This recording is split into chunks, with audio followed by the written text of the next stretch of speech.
தோல்வி நிலையென நினைத்தால் மனிதன் வாழ்வை நினைக்கலாமா?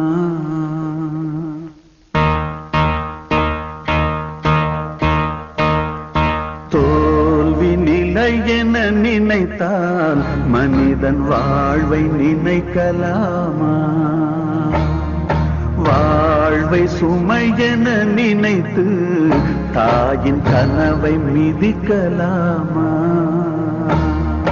உரிமை இழந்தோம், உடமையும் இழந்தோம், உணர்வை இழக்கலாமா? உணர்வை கொடுத்து உயிராய் வளர்த்த கனவை மறக்கலாமா?